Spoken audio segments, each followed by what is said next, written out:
It is possible to be 100% committed 10% of the time. The goddess understands. 1 hour a day is 7 hours a week, 30 hours a month, 365 hours a year. 360 hours is 9 40-hour work weeks. 9 40-hour work weeks is a novel. You can be a full-time writer 1 hour per day. Welcome to Philosopher Insights, the podcast that delivers wisdom in minutes a day that you can put into practice daily and strive to master over a lifetime. The podcast committed to sharing ideas that encourage you to bridge the gap between who you are today and the person you aspire to be in the future. Hi, my name is Herb Lamba, and welcome to my podcast, where I will share practical insights from the world's best authors. Knowledge isn't power. Applied knowledge is. The quest to become the best version of you starts right now. Hi, and welcome to Philosopher Insights. My name is Herb Lamba. Today we're discussing Put Your Ass Where Your Heart Wants to Be. The author of the book is Steven Pressfield, and it's published in 2022. I want to share a number of my favorite insights from this great book, starting with, what does it mean? Ass equals commitment, fear of the unknown, 1 hour at a time, place and time, this is the day, self-reinforcement, put your ass out there, and finish it off with a final thought. So let's start with the introduction. Quote, "We all know how hard it is to write a book, make a movie, or create a new business. Powerful forces line up against us. Obstacles to entry, rivals, competitors, finances, funding, the difficulty of the craft itself. But the most formidable antagonist of all resides inside each of our own skulls. I'm talking about the negative force I call resistance, with a capital R. What is resistance? It's our own tendency, yours and mine and everyone's, to yield to procrastination, self-doubt, fear, impatience, self-inflation, self-denigration, denial, laziness, arrogance, complacency, and perfectionism. It's our inability to focus, our incapacity to press through adversity. Resistance with a capital R is our tendency to self-sabotage, fail to start, and fail to finish.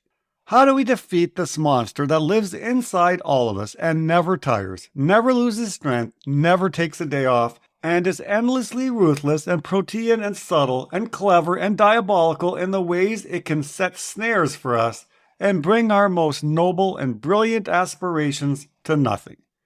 How do we get past this force called resistance and set ourselves on the path to achieve our dreams? The title of the book, as we said, is Put Your Ass Where Your Heart Wants to Be. That, in 9 words, is my answer. It's the simplest and most direct way to get up in the morning and do our work, and to lie down at night feeling at peace with ourselves, knowing for this one day at least, we have defeated our demons and moved 24 hours closer to living the true self and best self we were born to be." End quote. That is from the first section in the book, a note to the reader. And the moment I saw the book title and the author, I bought the book immediately. I love Pressfield's work, and I already featured Turning Pro in episode 35 of the podcast, which, by the way, is the highest downloaded podcast episode to date. Pressfield's books are incredible, and I plan to share every single one of them on this podcast. Put Your Ass Where Your Heart Wants to Be is a very short book, but don't let the length fool you. It is packed with wisdom in a way that only Pressfield can deliver it. Insight number 1. What does it mean? Quote, "What do we mean by ass? In the first level interpretation, the word means body, our physical presence. When we say, put your ass where your heart wants to be, we mean station your physical body in the spot where your dream work will and must happen. Want to write? Sit down at the keyboard. Want to paint? Step up before the easel. Dance? Get your butt to the rehearsal studio."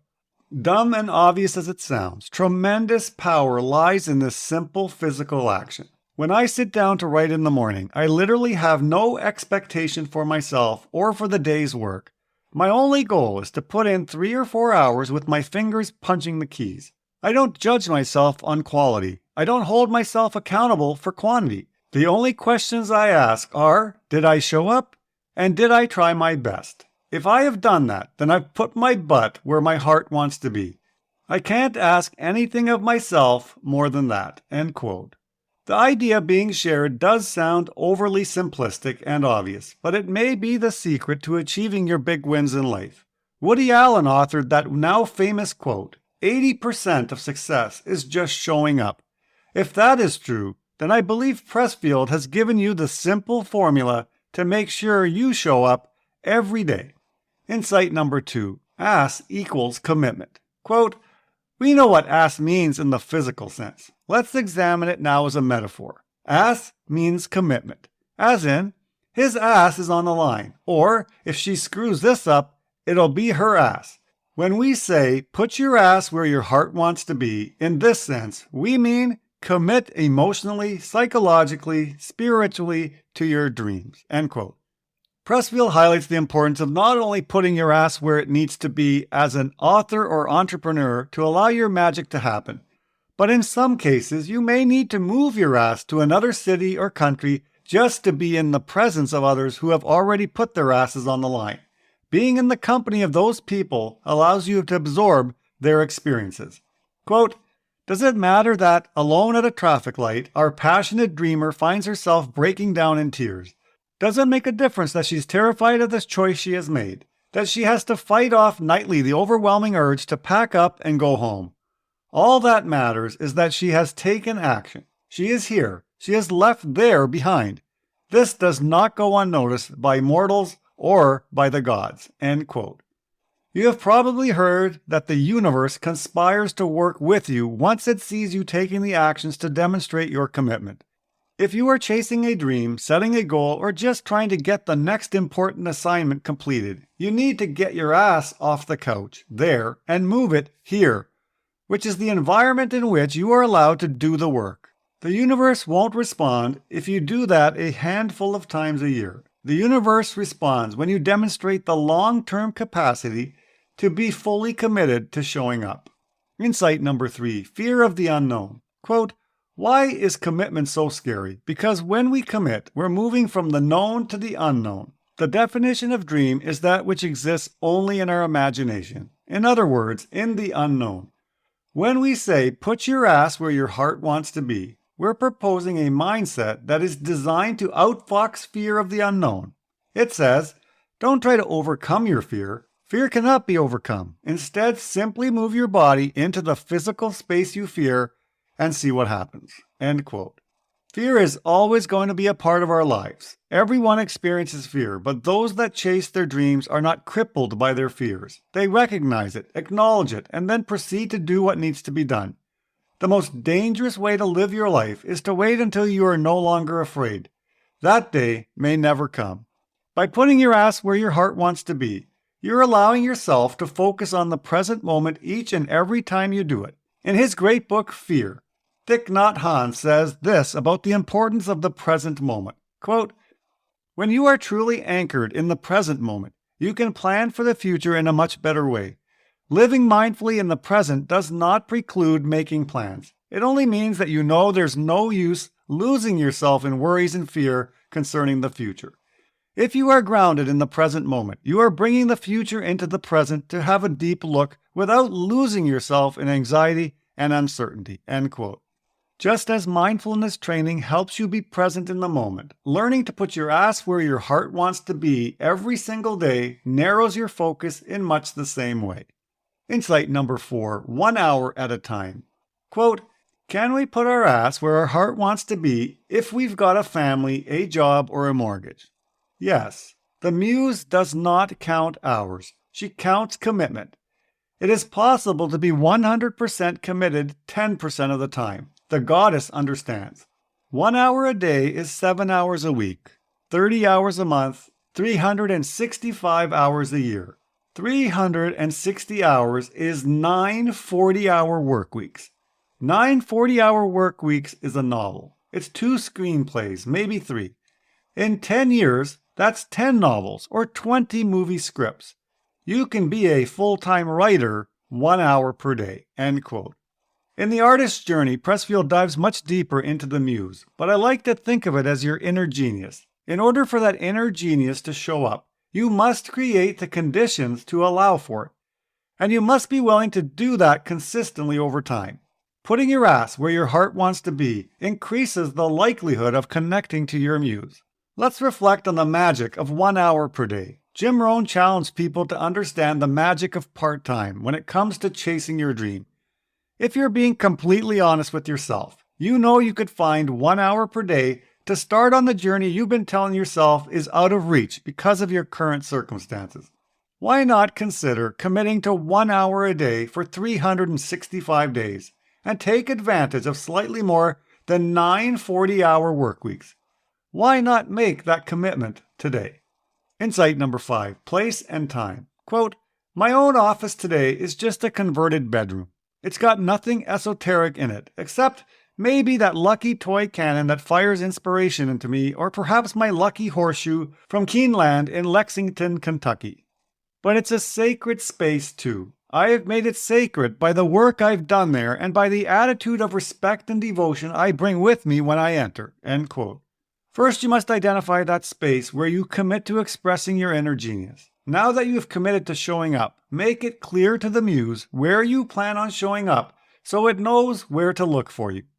Quote, "The goddess doesn't just want to know where we are. She wants to know what time we start and at what hour we finish. How can she come to our aid if she doesn't know where and when to find us?" End quote. Once you have found a place, the next step is to commit to the window of time for which you will show up. Keep in mind that the muse is watching to gauge your level of commitment, so choose the time period carefully. You may be thinking this sounds hard or will require a great deal of discipline for the rest of your life, but focus on showing up today, and then repeat that every day until it becomes a habit. Insight number 6, this is the day. Quote, "Here's my frame of mind as I sit down to work. This is the day. There is no other day. This is the day." In other words, I release every thought that smacks of, maybe we can do this some other time. There is no other time. Today is the Super Bowl. Today is the day I give birth. Today is the day I die. End quote. That is so good. It should serve as the procrastinator's mantra. Today is the day. This is the day. Tomorrow is not the day. January 1st isn't the day. The day you feel like it is not the day. Your day is today. That needs to become non-negotiable for anyone committed to a dream. Insight number 7, self-reinforcement. Quote, "What exactly is self-reinforcement?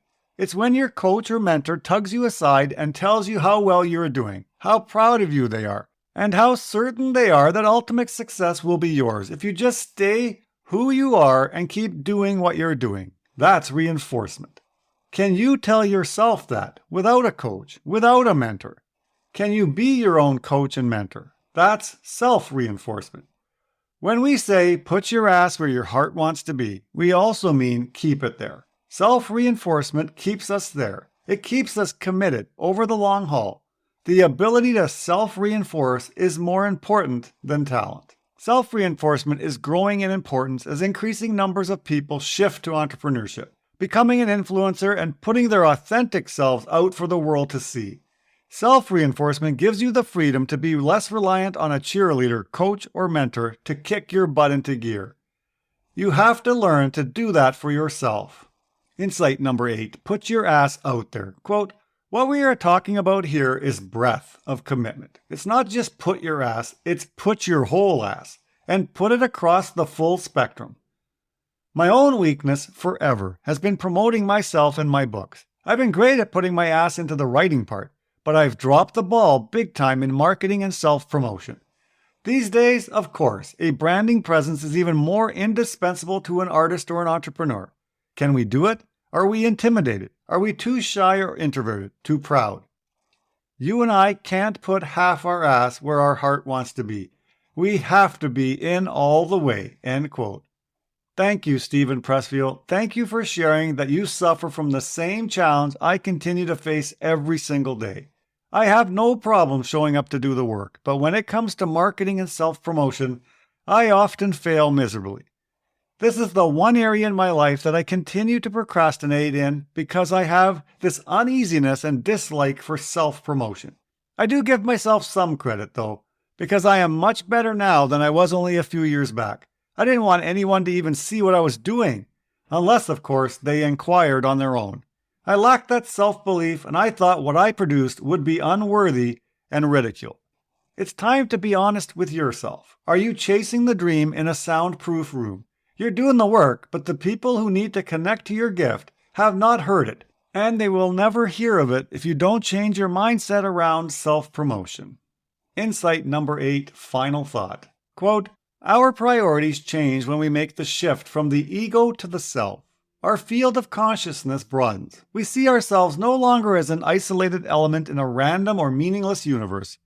Instead, our passage through this material dimension acquires significance, even if we can't articulate what that significance is. We become conscious of our own gift. We no longer doubt this or dismiss it or despise it. Instead, we resolve to serve it. We may still fear personal extinction. We may still worry about our children's futures and the health of our community and nation and planet. But we come at these concerns from a different place and with a different sense of what kind of difference we can make and how and why, or even if we wish to attempt to make a difference at all. We have become artists, not in the precious sense of differentiating ourselves from others in some imagined superior way, but in the sense of being servants of an intention that comes from somewhere else, even though we cannot grasp what that intention is or what its source may be. It is no small thing to put your ass where your heart wants to be. Can you do it? Do you want to? Are you willing to pay the price? That is the closing passage from Put Your Ass Where Your Heart Wants to Be. It sounds simple enough. Figure out what you want most in life, and then strive to put your ass where your heart wants to be as often as possible.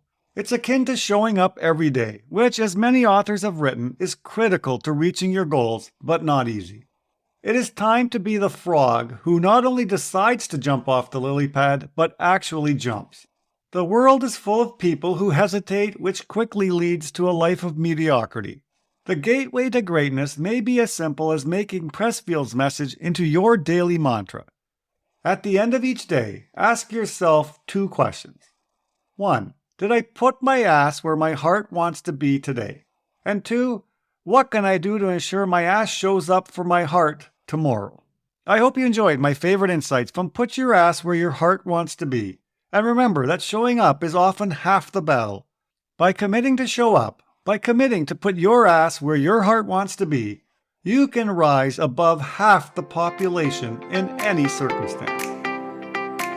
You've been listening to Philosopher Insights with your host, Herb Lamba. If you enjoyed this episode and you'd like to support the podcast, please share it with others, post about it on social media, or leave a rating and review. To go deeper with me, you can register for free at www.philosopherinsights.com for instant access to a growing library of Philosopher Insights, which are 8 to 10-page PDFs, plus 20-minute MP3s that break down my favorite insights from the world's best personal development books. To catch all the latest from me, you can follow me on Facebook at Optimal Herb. Thanks again, and I'll see you next time.